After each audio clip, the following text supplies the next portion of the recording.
Do we want to start off with my story then? Well, yeah, go right ahead. Okay, so Hold on. what? Make it snappy though, because we don't want the cold open to go on forever. No, that's fine. I'm quick with telling stories, but I'm not quick in bed. Just make with the goods. I hate myself sometimes. Okay, so the other night, it was actually like a while ago now. I went to this one like queer party at this bar nearby in Miami, and it's sort of costume themed, so a lot of people go dressed up and shit. And there was this one guy who like asked me for a cigarette, and I was like, yeah, sure, like have a fucking cigarette, because I smoke them on like rare occasions. Oh, I shouldn't like admit that I smoke cigarettes. Whatever. I like barely ever smoke them. Juan, you're not a fucking child, and I'm not your dad. Continue. I know, but other people might be listening. Okay, whatever. Anyway, listen, I hate to break it to you, man, but your family don't listen to this podcast. You never know. You never know. I'm fairly certain. Maybe someday we'll get super famous, and then they're gonna be like, "Hi, Juan Antonio está fumando, Dios mío." Anyway, so, whatever. This hot guy, and like, guess who he was dressed up as? Was he dressed up as Jean-Claude Van Damme? Yes, he was, but he was dressed up as Jean-Claude Van Damme from Street Fighter, and I was so aroused by the sheer concept of like seeing a man dressed up as Jean-Claude Van Damme, and I didn't think that was like a fetish for me, but like now I'm secretly convinced it is, and I don't know why, because I haven't even seen that much Jean-Claude Van Damme. I've seen my fair share of Van Dammage. Yeah, I know you have. If you're into like, this is not a recommendation, but if you're into like, oh man, JCVD is getting me all hot and bothered, I highly recommend that you watch the movie Nowhere to Run. I mean, like, listen, in fairness, this kid looked nothing like Jean-Claude Van Damme, but like, I was just like vaguely turned on at the concept of him being dressed up as him. And he also had a cast on because his like arm was broken or something. And I just love men who are like some kind of beat up. That's my real fetish. I don't know why. Like, if you throw like blood on a man's face or you like give him a black eye, I'm just like, God, fuck me. Anyway. So remind me why you don't watch wrestling? I don't. It just doesn't do it for me. It's too masculine. I don't know why. I mean, it's dudes in tights throwing each other around. I know, but I just like it doesn't get me off. I'm sorry. Well, it's your fucking loss, isn't it? I know, it is my loss. You know, you're right. But anyway, so how about that? How about that podcast? So welcome to episode 27, or more importantly, episode 1 of season 2 of Stuck in the Middle with You, a podcast where two guys take a look at a critically divisive film and see on what side of the consensus they fall on. I'm actually surprised I got through that one in one shot. I'm very proud of you. Oh man, my name is Derek Gade, and joining me, as always, is number 1 in your hearts and number 1 on the charts from Miami, Florida, the one and only Juan Barquin. Say hi, Juan. Hi, Juan. Oh, I'm so happy to be number 1 in everyone's hearts. I mean, that's how they introduced Kiss back in the days, so. Oh, well, I'm okay with being introduced as Kiss. Are you, though? Am I? I don't know. Speaking of music, though, that's how I'm going to start the conversation about this movie, but we haven't even talked about what movie we're introducing. Well, let us part the curtain a little bit. This is actually our second go-round at recording this episode because we had technical difficulties. But more specifically, Juan had technical difficulties. I'm okay. I'm very comfortable admitting I messed up. Okay, leave me alone. So, and this was in August. Osage County. Fine. This was in August, Osage County. But right now, we're in the tail end of November, and a lot of shit has transpired between August and November, which I know interfered with our podcasting duties, and some events took a, shall we say, higher psychic toll on us than others. God, they did. But you know, as they say in Jurassic Park, life always finds a way, so here we are. Well, in this case, our podcast finds a way. And it's been a while, so why don't we remind the people what we do here? What the fuck do we do on this pod? So we talk about a movie. Oh, well, Derek and I go through this very complicated process of choosing a perfectly suited film for this exciting podcast, which covers 50% films on Rotten Tomatoes. And that is a job that comes with a certain price, because sometimes we watch really bad movies and sometimes we watch really good movies. And, you know, like... What would you say is, like, the episode, like, of all the movies that we saw during season 1, what movie do you think is the best movie we have seen? The best movie or the best recording that we've had? You can answer both if you want. Okay, so the best recording that we've had, or at least my personal favorite recording... It's probably Sex and the City, is it right? It's absolutely Sex and the City. Which I don't want to admit, because that would mean we peaked early as shit. That's episode 4. Well, that was just my favorite personal recording. I don't know. What's the best movie we've seen? Oops, excuse me. I have, like, hiccups now. I promise I'm not drunk for once in my life. I guess Beyond the Black Rainbow, maybe? I would tend to agree. I mean, like, I also really adored, what's it called? I adored Pieces of Aria. Yeah, Aria was... Wait, fuck me. I'm sorry, Antichrist is my favorite fucking movie we've done. I think Antichrist is one of our better episodes because we actually talk like people who know what the hell we're talking about. Yes. And we're not just, making jokes, this guy's ass, or I went to film school. Yeah, it's true. Because that's the dynamic I feel we have. Sometimes. But the Antichrist episode is good. The Sex and the City episode is good. Sex and the City, Antichrist, Hardware, I think, is one of my other favorites. But we're not here to talk about any of those movies, are we, Juan? No, we aren't. We are starting off this one with kind of a bang. Oh, hell yes. Maybe a couple of booms, some bullet hits. A lot of them. We are going to start off season 2 with Hard Target, released in 1993, directed by the master, John Woo. Do you have any prior experience with the work of Mr. Woo, Juan? I do. I have a few, Woo. That was bad. I didn't even catch that was supposed to be like a joke. I know. I'm sorry. That was it was just me poorly rhyming. No, actually, I've literally only seen 2 other movies by him. Which 2? Face Off, which is obviously one of the greatest films of all time. It's a very good movie. And I have also seen Mission Impossible 2. Which I have not seen. I know, because you're terrible, but that's fine. You should watch all of the Mission Impossible movies, honestly. Like, I've only seen the first one, which was fucking amazing. Yes, it is, because Brian De Palma's great. Brian De Palma's great. We're not here to talk about Brian De Palma. No, but we will talk about a certain actor, an actor that I really like, a guy by the name of Jean-Claude Van Damme. Damn, man. Jean-Claude Van Damme. Yeah. So, let me say right up front, I think Jean-Claude Van Damme is a great actor. I just think he's been fundamentally miscast in a lot of these action movies. I mean, would you call him a great actor, or would you call him, like, a good actor who can be serviceable in the right roles, can be very good in the right role, like, can be great in the right roles, and can be very bad in poorly cast roles? Well, in the sense that I think... Because I wouldn't call him a great actor, honestly. I would call him a great actor, but I don't think he has, like, the widest range. Yes, like, I would also agree with that.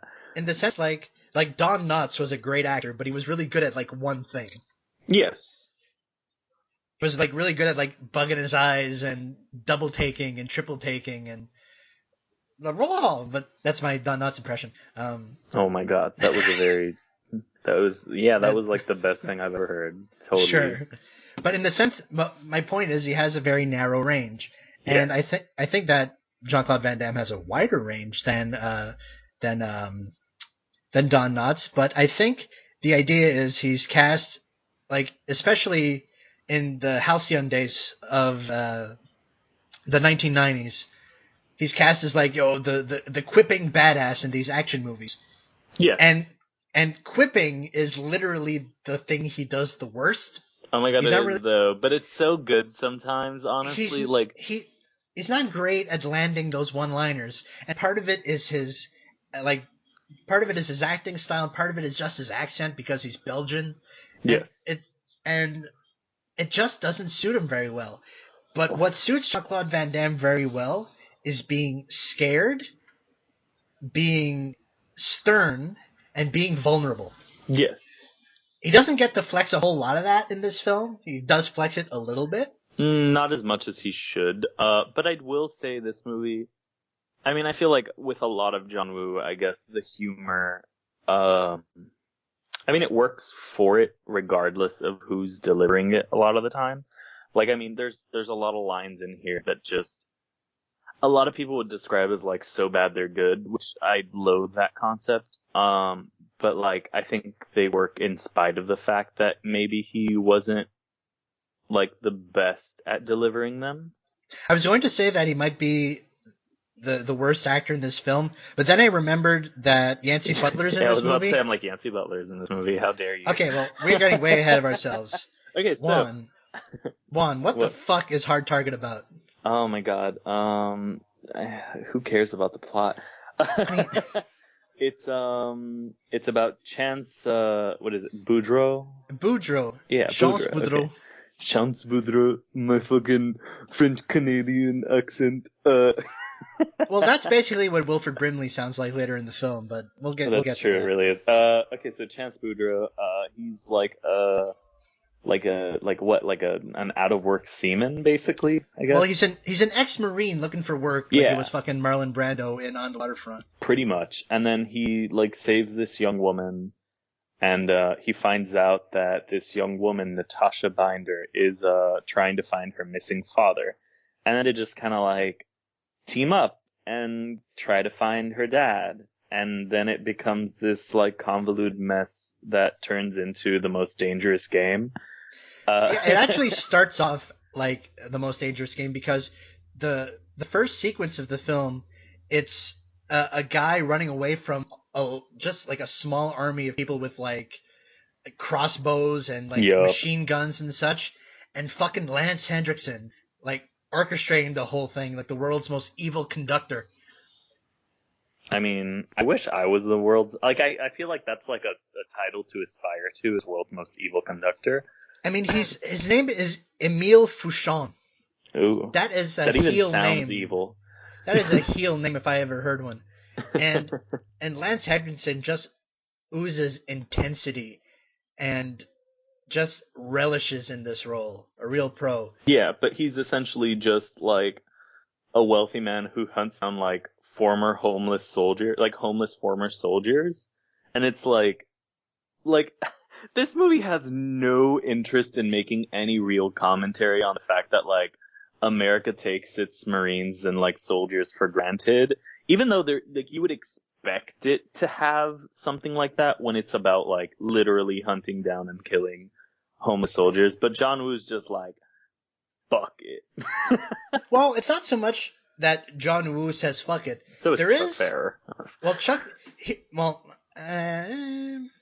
here's the thing with Chuck Farrer. He is an ex-Navy SEAL himself. Yes, he is. And, hold on. I think he's written another screenplay of note.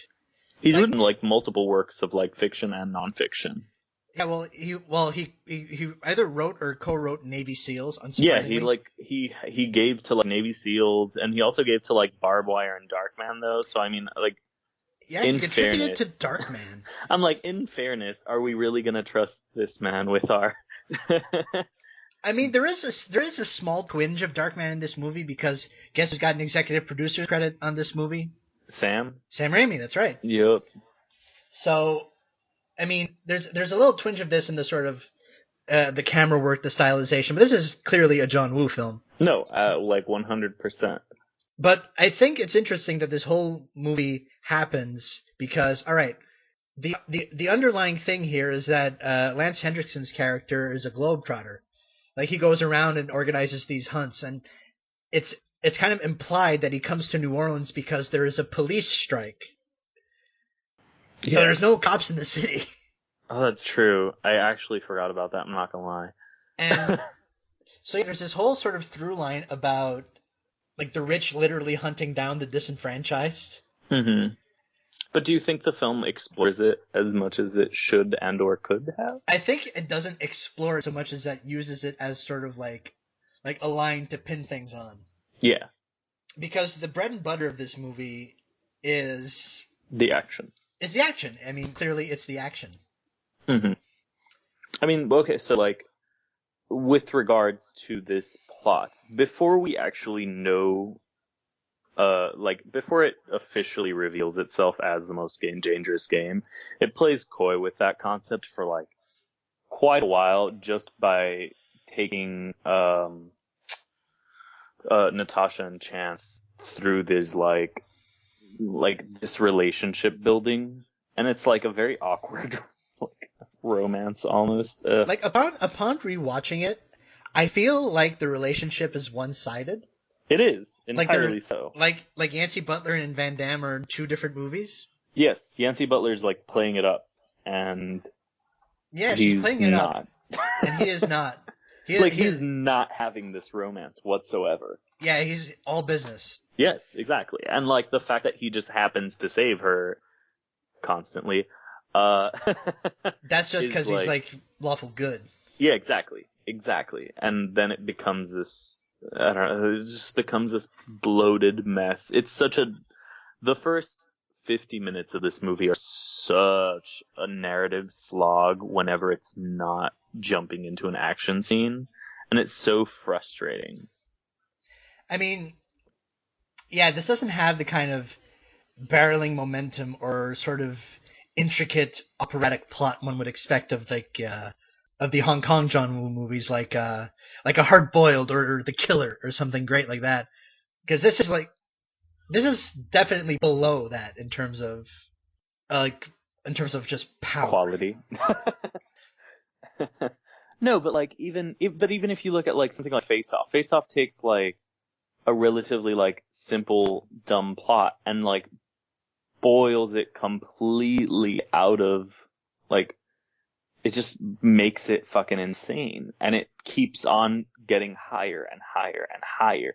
And this movie doesn't necessarily. Yeah, it doesn't ratchet up as much as Face Off does. No, not at all. And I think that works for Face Off, and it works against this movie. It's too fucking parsed down to be as good as it should be. But that's only like, in fairness, it's only like the first 50 minutes or so, because the first that's like half the movie.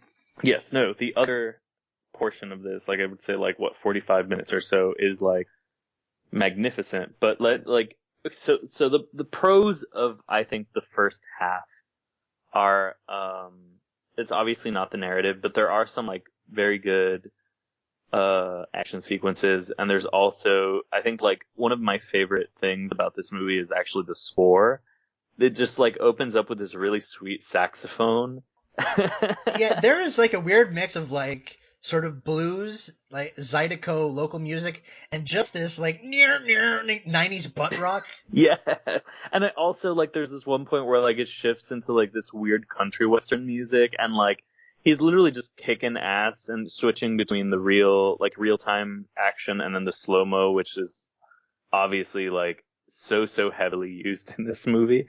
I mean, but it's so good though. It's just John Woo is such a good action composer. I will say that the first half of the movie has a lot of like, for lack of a better term, melodramatic camera work.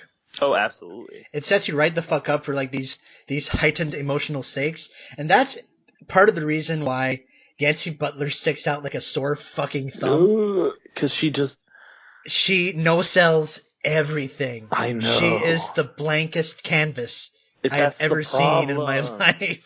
And it's so, like, I always feel so mean saying that, but, like, no, it's just, I don't understand what she's doing. And then you get someone like Casey Lemon shows up. And, like, she's playing the role, like, her role perfectly. Like, she looks great. She's, like, acting every single beat that they give her to a T, and then, like, it just cuts back to Yancey Butler, and it's... It feels like just a blank canvas. Yes, absolutely. And it's ugh. The perfect sort of, the emblematic, the scene that fully encapsulates this phenomenon is towards the end of the sequence when they're at the docks and JCVD is looking for work, and Yancey Butler goes up to Van Damme and goes, "Oh well, I could pay you if you help me find my dad." And he's like, "Fuck no." And he's like, "Well, oh, okay." And I'm sorry. I love your description of that scene because you're just like, oh, okay, and that's like, oh, okay, is more or less what I wish Anthony Butler's performance would have been, because it probably would have felt more real. So Van Damme can't get onto a boat because his union dues have expired. And parentheses, I can't tell if this movie is pro-union or anti-union. It doesn't make a fine statement about it. No, it is kind of muddled. But I think it's interesting that like two different plot mechanics are determined by unions in this film. Yeah. Anyways, so Van Damme's like, well, what if I get money to pay my dues, can I go on the ship? And he's like, yeah. And so then, okay, and so Yancey Butler's driving this baby blue sports car.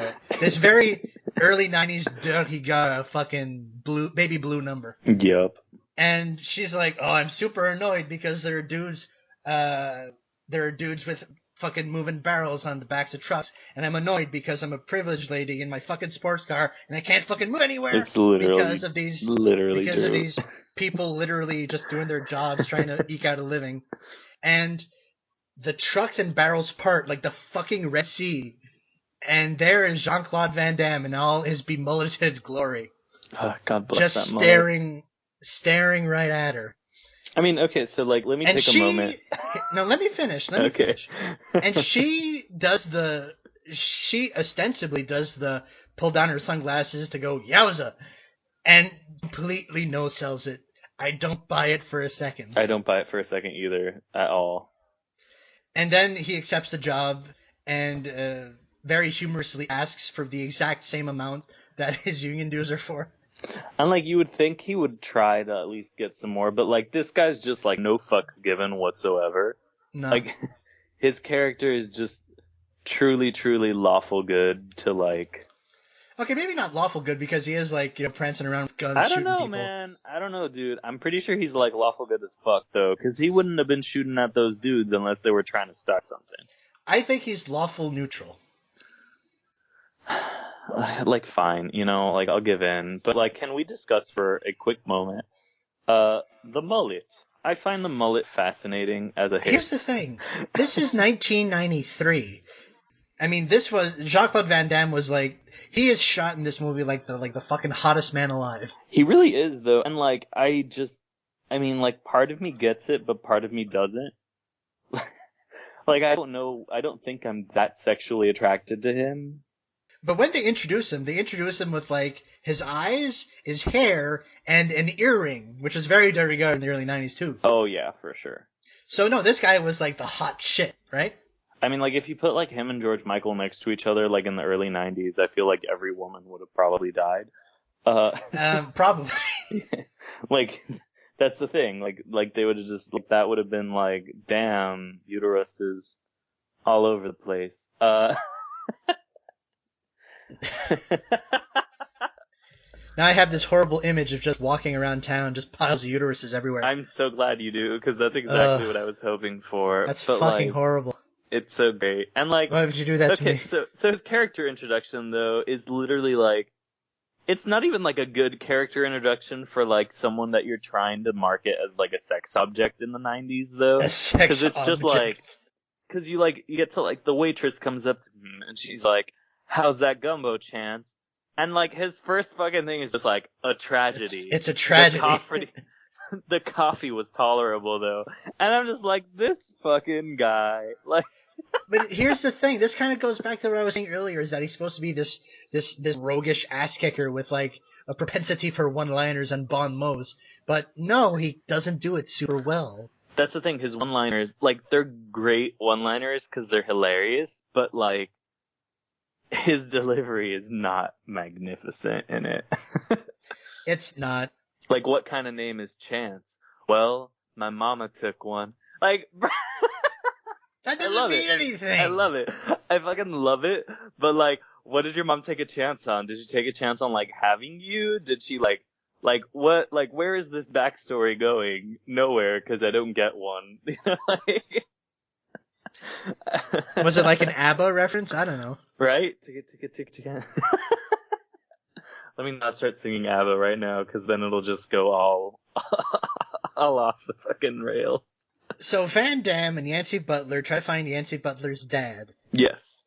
Who was the guy who was fucking owned by Lance Hendrickson's cronies at the beginning of the film? Just like straight up fucking arrows being shot everywhere. It's kind of great. Honestly, the way like to go back to John Woo as an action filmmaker, the way he cuts between things is just so good sometimes. Like there's very, very consistently great editing in his movies. And this, like, I don't know, like I think he has, no matter what the movie, like, I don't know how to put this, like no matter how boring the movie may be at some points, the second you reach the action sequences, you can tell like he's having fun and thus you are having fun.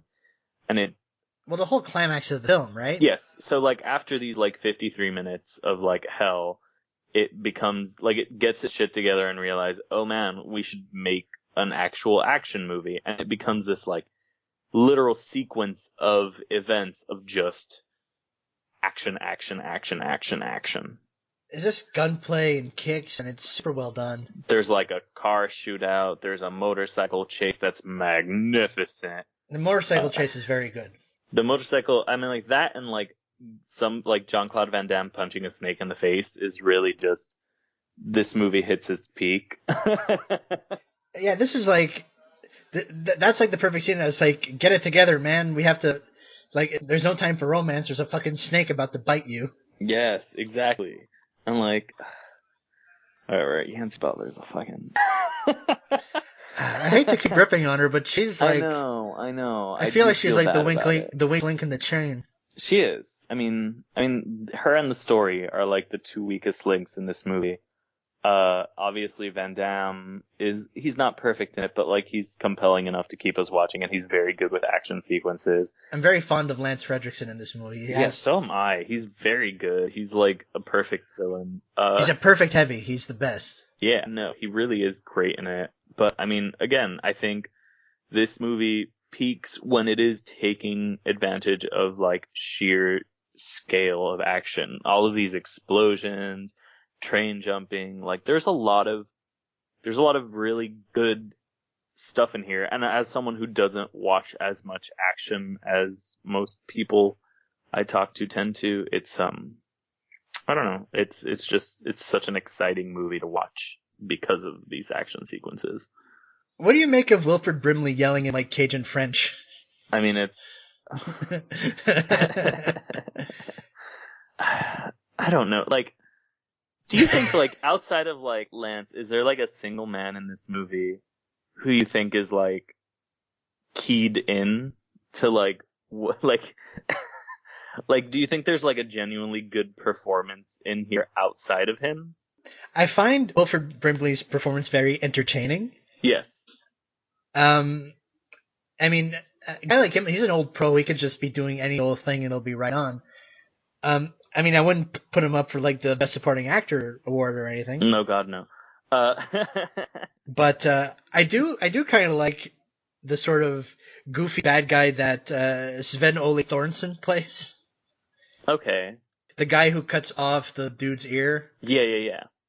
Like, I just like that. We'll just cast the most evil-looking SOB who looks like a hitman. And we'll put him in this fucking movie. Like, I mean, do you think, like we keep harping on, like, Yancey Butler, but, like, do you think there's a certain disconnect between how some of the actors are performing and what, like, the movie, or, like, I guess on three levels, I guess the acting to the script to the movie that John Woo is making? I think they're keyed into different parts. Yes. John Woo's American career is really uneven, and it's kind of telling that. And it's kind of telling that the two people who are the most keyed into the John Woo style are John Travolta and Nicolas Cage. Yep. God bless that movie. Like, we could keep going back to that movie so often when discussing John Woo's American career, because that's its pinnacle. As simple as that. Like, I mean, I like Broken Arrow. but I couldn't fucking tell you a thing about it. I mean, I've literally only seen 3 movies of his, and they're all American, so, like, I should not be commenting on this. But of those 3, it is the only one that is, like, truly as magnificent as it is described by many people. I feel like the alchemy of this film is kind of different fundamentally from Face Off, because I feel like there was a sort of a competitive, not competitive, but like there's a kind of barreling aspect to Face Off's acting style that just keeps going and going, like you had mentioned before. Well, it's like, I hate saying like it's like a game of like trying to one-up each other, but it's like a game of trying to one-up each other. It kind of feels like that. John Woo almost tries to one-up himself every single time there's a new set piece in that movie, compared to here where, like, yes, the set pieces are like consistently great, but the narrative that's tying them together doesn't seem to be as aware of that fact as it should be. What I feel happened with this movie, in contrast to something like Face Off, is that we are working with contrasts. We have Van Damme being contrasted by Lance Hendrickson, being contrasted by Wilford Brimley, because no one seems to be acting in the same kind of movie. Mm-hmm. But they all kind of work together when they like engage with each other in the way that the kind of characters they are in an action movie would. Yeah. But when you put that along with John Woo's sort of more melodramatic, in giant quotation marks, excessive style, mm-hmm. some people seem to be more dialed in than others. So it's a weird exercise in tone, because a crew of actors acting in a John Woo film in, say, Hong Kong, and a crew of actors acting in a John Woo film in America are two very, very different things. The writing styles of the scripts are very, very different things. The collective pool of references and ideas and moods that you're drawing from are completely different.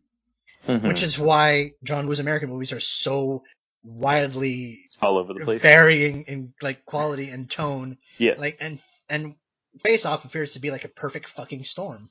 It is. It really is a perfect fucking storm. But just to, I guess, jump back to Hard Target. I mean, do we have any, I guess, final thoughts? And then I guess we'll just, right? We can mix in our final thoughts and our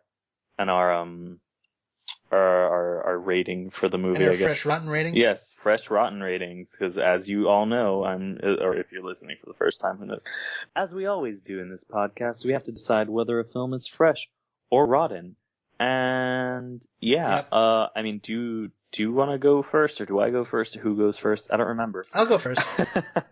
On the one hand, this movie has a scene in an abandoned warehouse full of Mardi Gras floats. The final scene happens there, where Jean-Claude Van Damme just sort of immobilizes a guy with one of his hands, and then the camera zooms in on his eyes like this was an old kung fu movie, and then takes the gun from him, incapacitates him, then shoots the gun upside down into another guy in a different part of the building. But it's also a movie set in New Orleans that ends with Creedence Clearwater Revival's Born on the Bayou. It's so fucking on the nose and so good. But I do like this movie. I do find its kind of weird clashing tones enthralling. Mm-hmm. I like the weird undercurrent of it may not have been burrowed into very much, but I like the idea of the abandoned veterans. I like the idea of this being enabled by striking cops. Mm-hmm. I do like the sort of small machinations of the film. So I'm gonna give it a fresh. I dig this. I mean, I wouldn't agree with you on like the scripting of it. I think it's like, I don't think it's as, I don't know. I wish it had been more detailed, but like as bloated and messy and like narratively starving. That's not true. It's not starving for a narrative. It's just the narrative's there. It's just garbage. Not garbage, but it's not very good. I think it all ends up paying off just because of sheer spectacle and action. And I mean, the last like 30 minutes of one final sequence is so magnificent. And I mean, I can't consciously give anything that John Woo makes a rotten, or at least that I've seen. rotten, and I don't know. So yeah, no, definitely fresh for me. All right.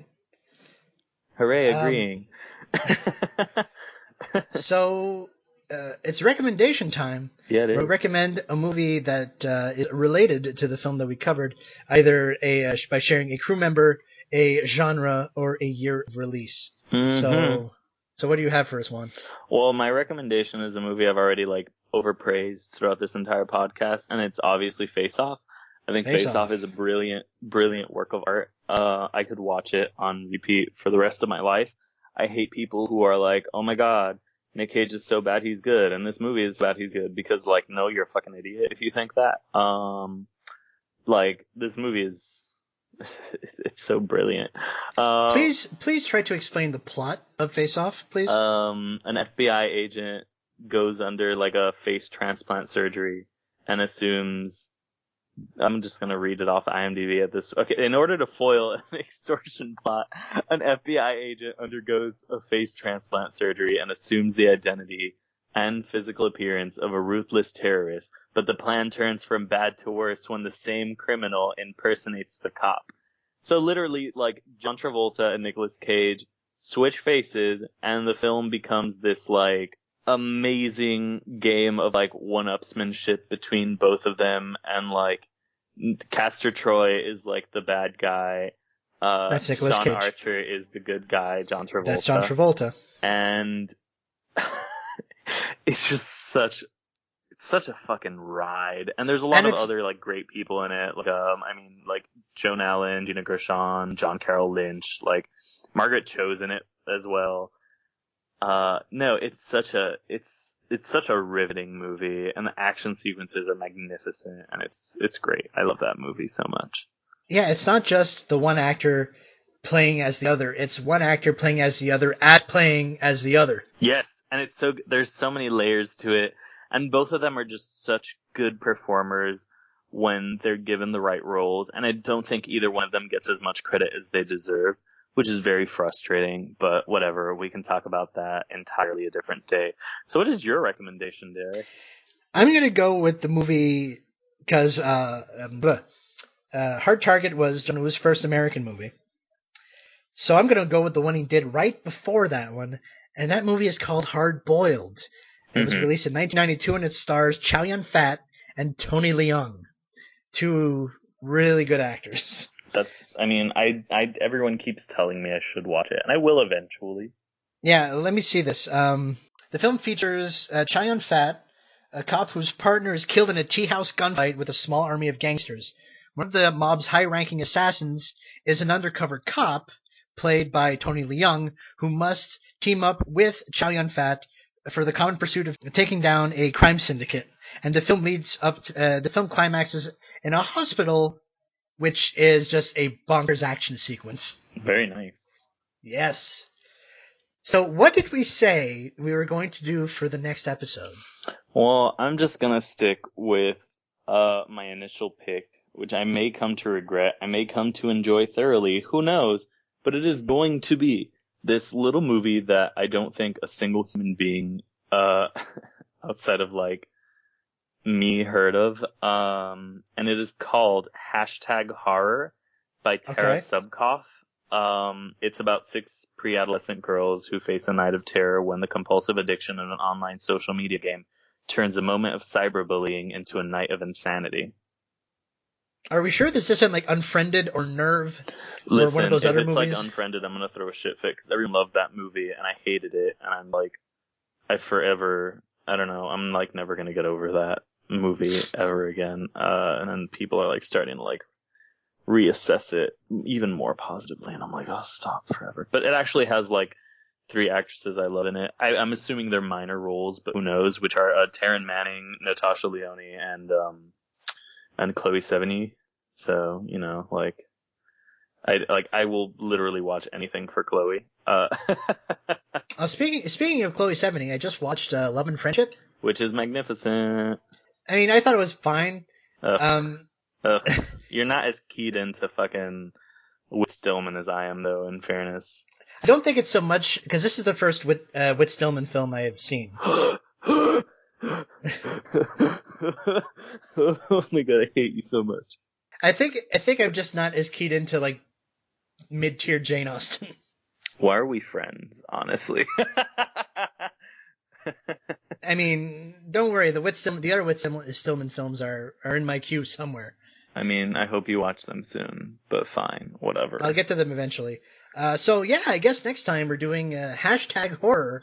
When was this released? 2015. Released in 2015, directed by Taras Subkoff. Yeah.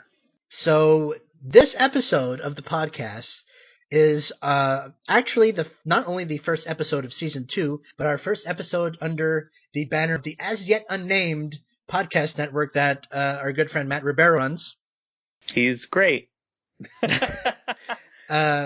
Nominally, I do a podcast with him called The Field Guide to Canadiana. We've got 2 episodes out, and God willing, we'll have a third out soon.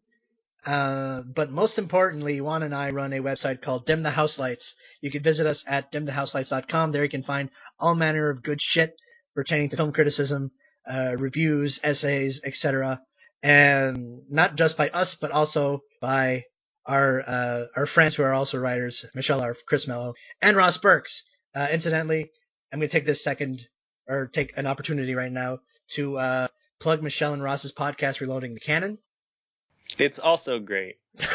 You fucker, you piece of shit. It's a really good pod. Basically what they do is they watch movies and they mine for unsung classics to add to this newfangled canon of theirs, and it's pretty good. It's very good. It's awesome. Yep.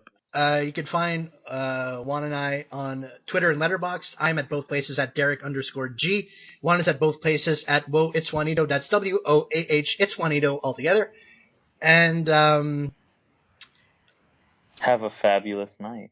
Yeah, I don't think there's anything else to add. See you in 2 weeks. Bye.